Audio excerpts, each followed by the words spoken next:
welcome to this week's edition of Think Big. I'm your host, Akia Garnett. Thank you so much for tuning in. Tonight we're going to be talking about a topic which is pretty serious. It's really difficult to talk about this topic. There's not an easy way to introduce it, and there's not an easy way to get through the questions, but we're going to do the best that we can. The topic of tonight is suicide prevention. Today is World Mental Health Awareness Day. And what better topic to talk about today than suicide prevention, and to work through a dialogue that hopefully can answer some questions for people who might be struggling, answer some questions for people who might also be in a family with someone who might be struggling with a challenge that could create within them a desire to take their own life or to end their own life. And so, again, this is not an easy topic, but we're going to get through it the best way that we can. Thank you so much for being on tonight's show. Thank you, Danya.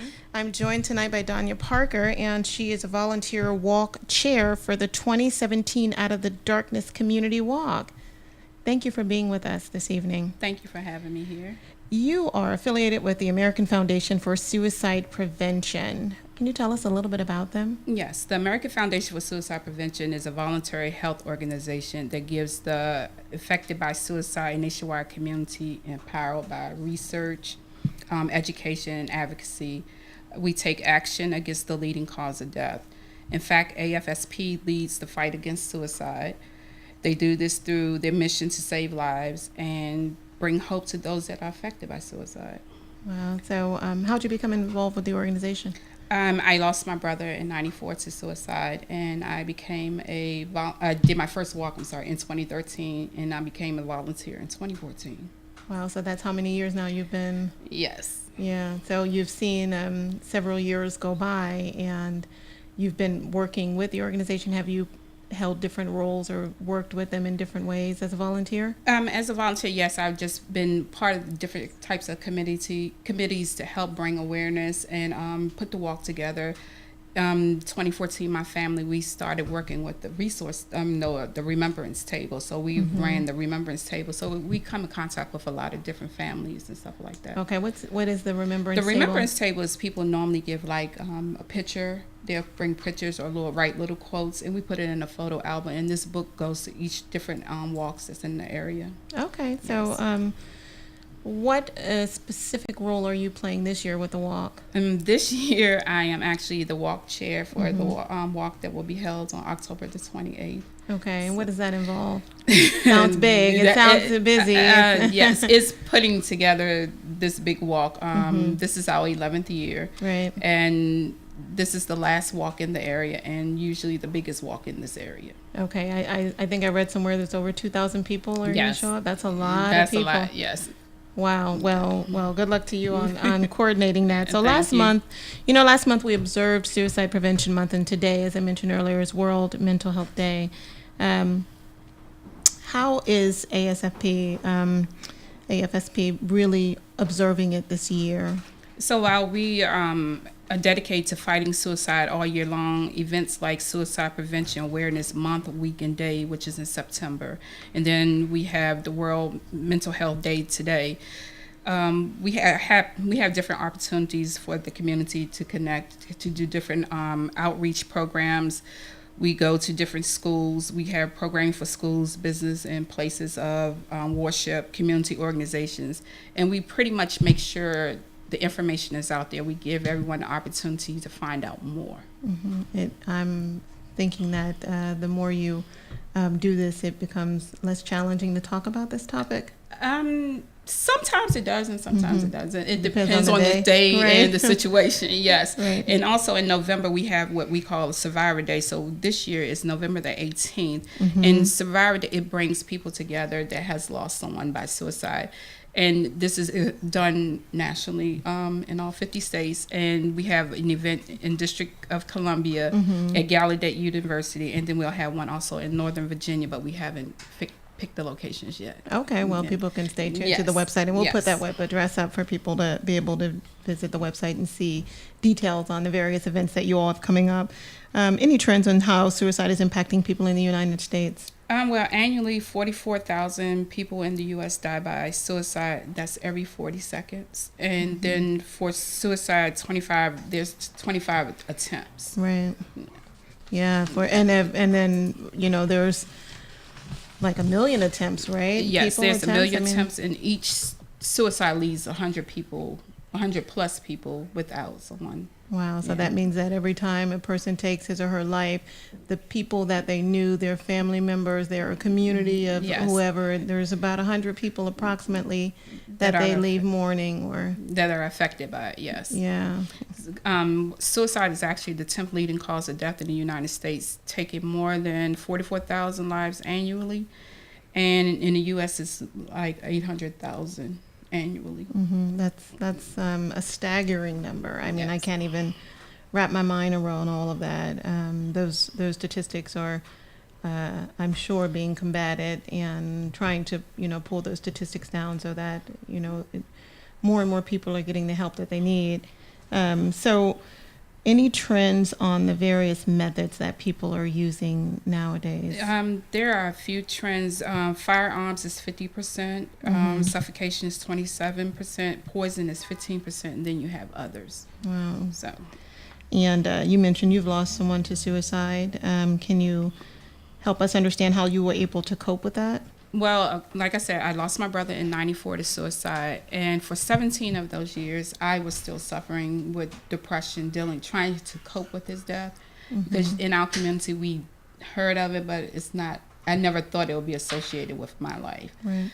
So during my research, I decided, okay, being a mother of 2 boys, I need to do something because they were young at the time when it happened. So I said, I need to get out of this rut that I'm in. So eventually I started searching for support groups, and that's how I came across AFSP. I got my family together. I actually started going to a support group for suicide survivors. Okay, so that was your first step? Yes, and then the second one was actually getting my family together in 2013, and we did our first walk. And then I said, okay, this was helping me, so let me try to do more. So I became a volunteer. How did you make that transition into going into a support group? Was that difficult? It was actually difficult because I was at that point where I didn't know what was going on with me, but then being around other people that are suffering, it was a great help because you realize you weren't alone. There is help out here, and talking to everyone, hearing their different stories, and realize, okay, I'm not going this way, but I'm going this way. So everything was fine.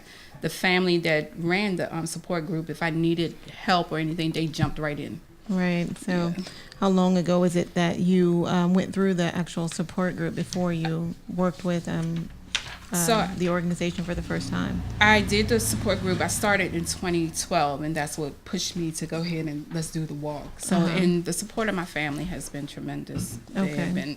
And it's helped all of us as well, actually. Right. And from your family, I mean, it was your brother. Were there other people in your family who dealt with it in a very difficult way? Yes, my sons, they were 7 and 6 at the time. So now they're 30 and 31. So he was more like a brother to them, a big brother versus their uncle. And they took it hard. Everyone, because we were extremely close family. In the beginning, there was the 5 of us. It was my brothers and my 2 cousins. So we were the 5 musketeers. So it was extremely hard, especially when you're not used to something like that. You've heard of it, but you never expect it to happen in your life. So it helped a lot. My parents, we really didn't even talk about it, but we talk about it more now. Right. And we realized the signs were there. It's so hard as a topic in certain minority communities, and we'll come back to that. It's just not an easy topic for anybody to talk about, but it's even more challenging in minority communities to even approach this topic. There are some risk factors. Let's talk about some of those because there are some things that can make it more likely that a person would consider taking his or her own life, and those risk factors, we have them here that we can talk about. Yeah, I believe the biggest risk factor, and they all play a part, is health conditions. You have individuals that suffer from mental health, and we don't want to talk about the mental health, or we don't want to seek help. You have the chronic ill conditions. You have someone that might have cancer that doesn't want to deal with it. Right. The chronic pain, the serious head injuries. And then you have historical factors. You have like family history, of suicide or mental illness that no one wants to speak about, as usual. And then you have the environmental factors, prolonged stressful life events. You could have a death of a loved one that could take you to that point. Right. So it's so many different factors. Right. And then you have warning signs. I mean, this is, I think, one of the most challenging things. It's, when a person has lost someone to suicide. Recently, I have lost someone in my life to suicide. And the first step, in that thought process is, why didn't I see the signs? Right. Was the person sending signs and I was just too busy or just not connected enough to notice that the person was crying out for help? There are some warning signs here that we can talk about. Yeah, so you have someone that might talk about ending their lives, having no reason to live, being a burden to others. They might feel that way. Like if they are sick, they feel like they don't want anyone to have to take care of them, that they feel like they are a burden. So then you have the feeling trapped in unbearable pain. You have people with the different behavior factors. You have increased drug or alcohol use, anger, insomnia, withdrawing from activities, not wanting to be around family or friends or anyone. Right. So you have a person, you know someone, and normally this is not their particular temperament, and then all of a sudden there is a gradual move toward this, or sometimes it can be pretty abrupt where they move toward these kinds of behaviors. And, as a society, we're so busy, we move so quickly that you might just say, oh, they're having a bad day, Right. Or maybe they're going through something, but may not think that it's as serious as, it might be for them. And then going back, when we look at it and we sometimes talk about and I think about it, the signs were there. But now, because I'm a part of AFSP, I know the signs. I know the warnings that are there. Do you mean for your brother, the signs were there? The signs were there. Oh, wow. Yeah, so the signs were there, but not knowing is the problem. So the education is there. In your mind, what were you thinking, that he was just not having... To me personally, I just thought he was just having a bad day, because he was one of those really happy people that when he walked in a room, he lit up a room. So, and it was that fact. So just figured maybe he was just having a bad day. And because I didn't know the signs or thought about suicide or talked about it, would never pay attention. Right, like we said, it's just not always something that's, that's a part of the conversation on a regular basis. One of the things that I found on the website for AFSP is always trust your gut. Yes. And that, even though you can look at the warning signs that a person may be displaying or not, right, and you can think about the actual causes, if you will. Right. We have sometimes this intuition that tells us that something's not right. Right. It's just, if you feel something, don't be afraid to ask that question. If you feel like something is not right. And I think that's where we shy away from. It's like we don't want to talk about it. Well, yeah. I mean, that's, how do you break the ice with that kind of conversation? I mean, because if you tell someone, or if you say, hey, are you okay?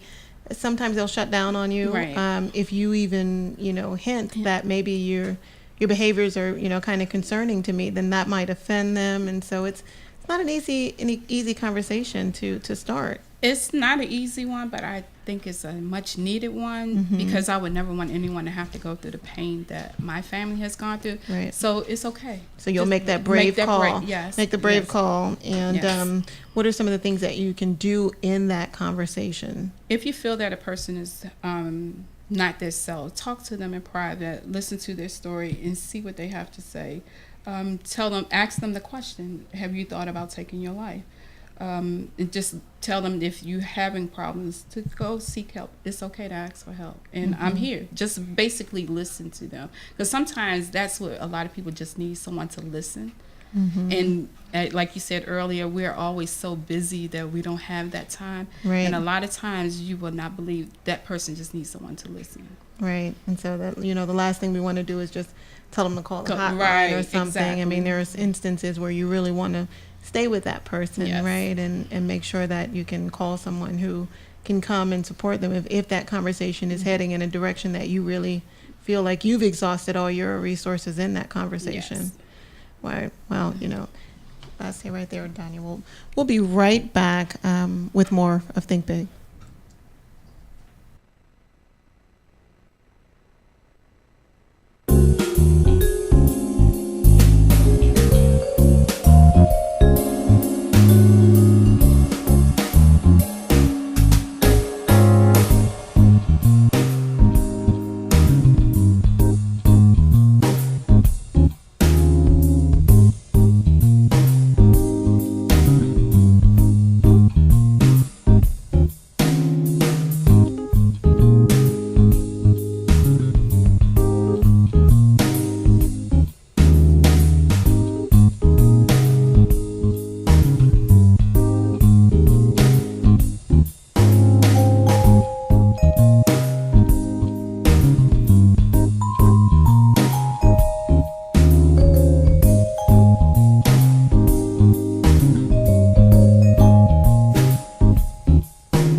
You're watching Think Big. I'm your host, Akia Garnett, and I'm joined tonight by Danya Parker, and she is helping us understand some things about suicide prevention. Today is World Mental Health Awareness Day, Yes. and it's a very timely topic to be talking about. Now, recently you said you had been in a conversation with someone who was trying to help someone else avoid taking her own life. Yes, I was at work and one of my coworkers came to me that she had a friend that was struggling, and I met up with the young lady. We went into one of the rooms and we sat down and we talked. And I listened to what she had to say. I explained to her my situation, told her about AFSP, and told her she really needs to seek help. And she said she knows this, but it was like she didn't want to take that step. And I told her it's necessary. You have a family. Your family needs you, and you're worthy to be saved. So you need to seek help. So I was able to give her therapist number, and she reached out to them, and she's doing better. We talk, and it's just amazing how, that's why I keep telling people, you never know what a person is going through. Right. Just because a person is smiling all the time, you never know the hurt that they're going through on the inside. Mm-hmm. So that smile might be bright on the outside, but inside they're hurting real bad. And people need to be conscious of that. You never know what another person's situation is. You never know what might push that person to the edge. And sometimes all it does is to listen. Mm-hmm. It really does. Right. I mean, it sounds like you're always on, alert. Yes. Sure. Yeah. Just yesterday, as a matter of fact, 5:15 in the morning, I was on my way just to get a cup of coffee. Right. And I have this plate on the side of my car about the walk. And the young lady started talking to me about it. And it caught me off guard because I didn't know at first what she was mentioning. And she was talking about the sign. And we started talking, and she was saying she suffers from depression and the things that she's gone through.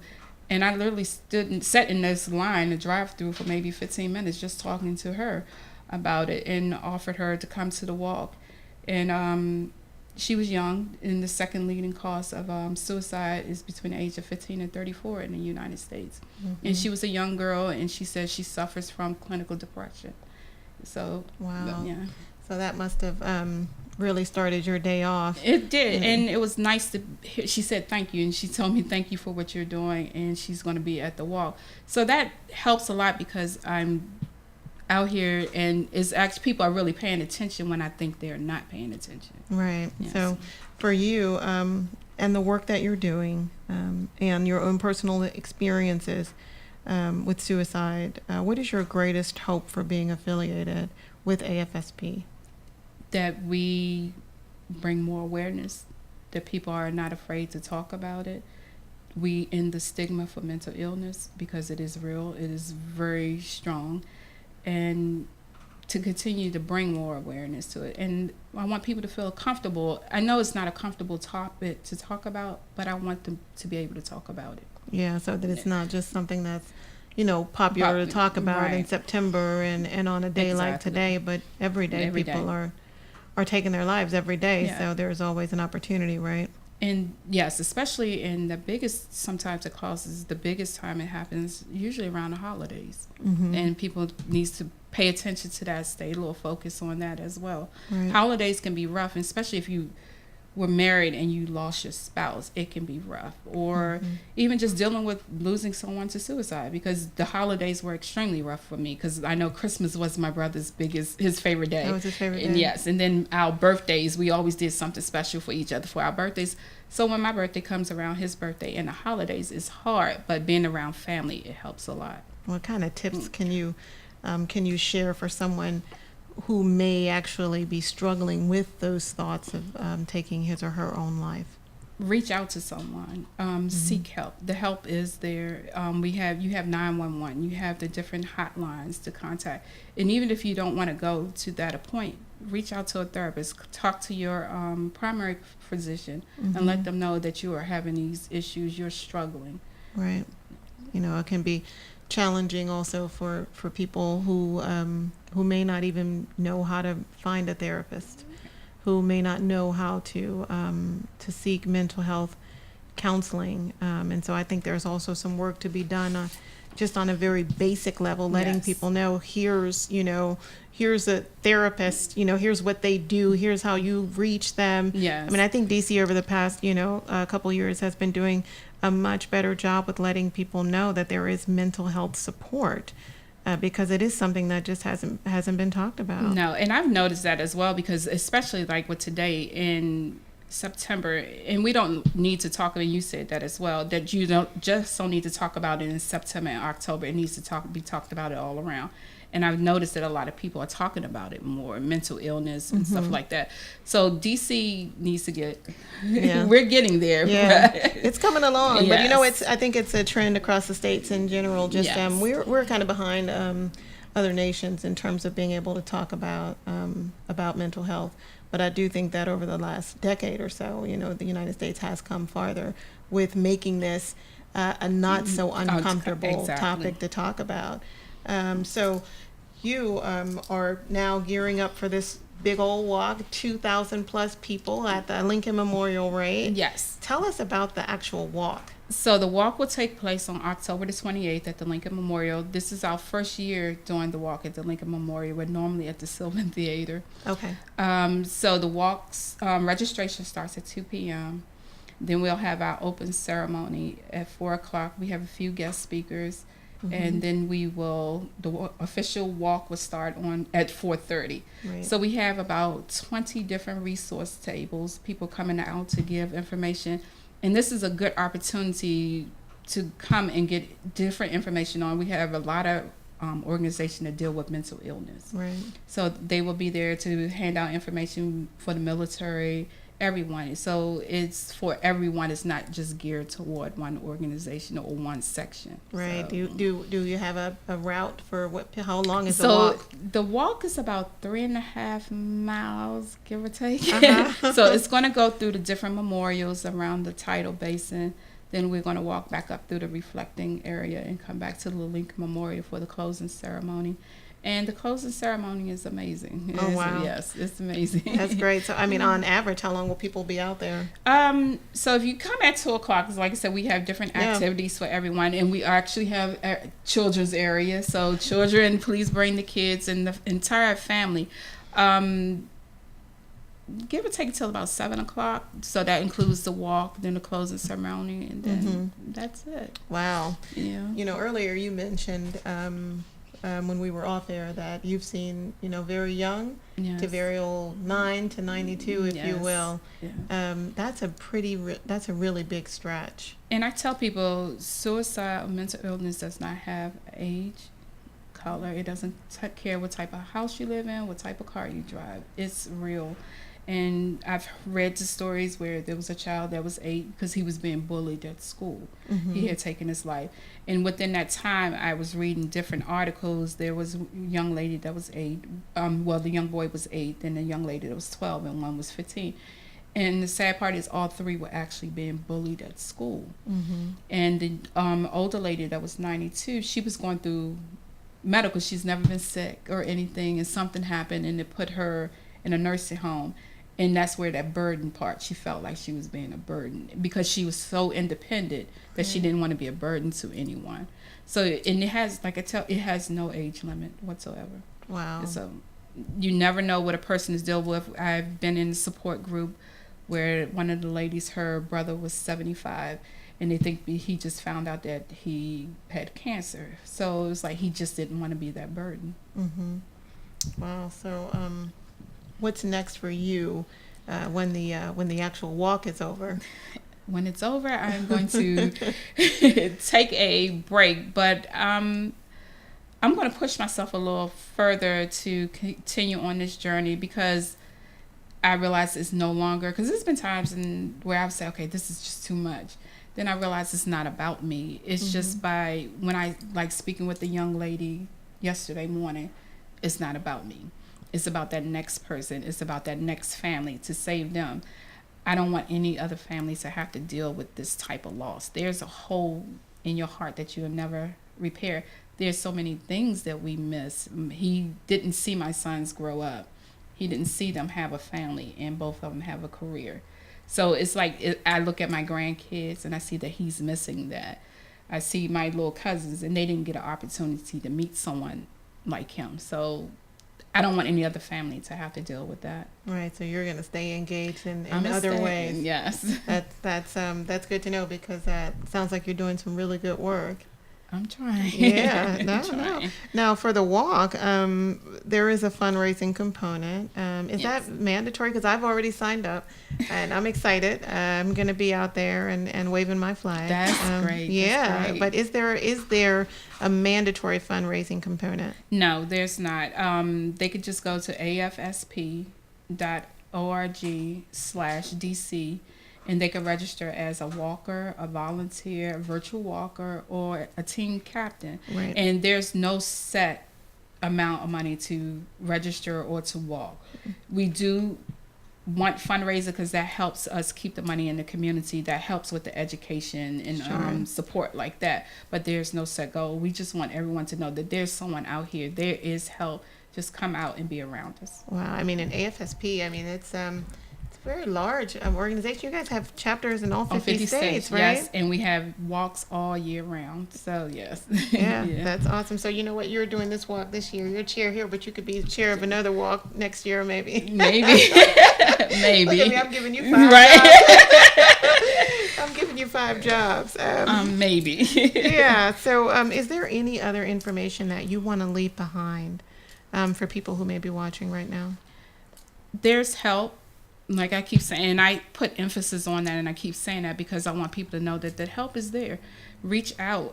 We have a hotline number that I don't know by heart. I'm sorry. That's 1-800. Sorry. That's all right. I'm sorry. It's 1-800-273-TALK, and that's a hotline, and we can pass you on to different health people that can reach out to you. You can talk to someone. We also have a crisis text line, and that number is 741-741. So if you have questions or if you're nervous to even just talk to someone, you can use that text line. Right. And Yes. how does that work when they call the prevention lines? Are they automatically turned over to someone, or do some of those calls just, do they help them right away and they can hang up? They have a hotline, and people are on there. They are trained to be able to talk to someone and to recognize if we need to call 911 right then and there. Because we'll just tell, okay, look, we need to call 911 to find out what's going on. The people that are on the hotline, they have training on how to decipher what is going on, which area we need to send the information to, and stuff like that. Mm-hmm. So that walk again is on October 28th. Yes. Getting there at 2:00 is what Danya is recommending. Recommended. We have a lot of different things going on. Like I said, the resource tables.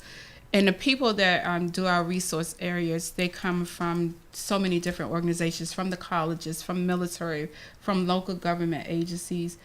And they're excited to give out their information and let people know that there's help there. We have different little activities for the kids going on. We have a little different things going on this year as well. Right. So, yes. You think your brother would be proud right now? I hope so, and I hope I'm making my family proud. And everyone keeps telling me that, and they keep telling me he's proud of me. So, yeah. What was his name? His nickname was Rocky, but his name is Sterling Parker. So, Wow. Yes. Thank you so much for tuning in. We're going to flash some statistics here, just so that it's clear that suicide continues to be a challenge, not only in the United States, very locally. We've got some statistics on Washington, D.C. and Virginia.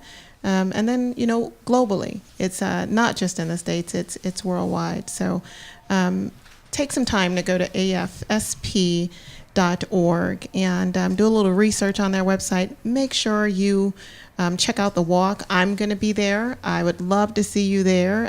Connect with me on social if you want to join me in the walk.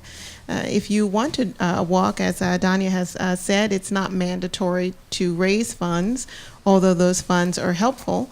And so thank you so much again for watching. I hope to see you at the walk. And again, reach out to me if you want to join me. Have a good evening.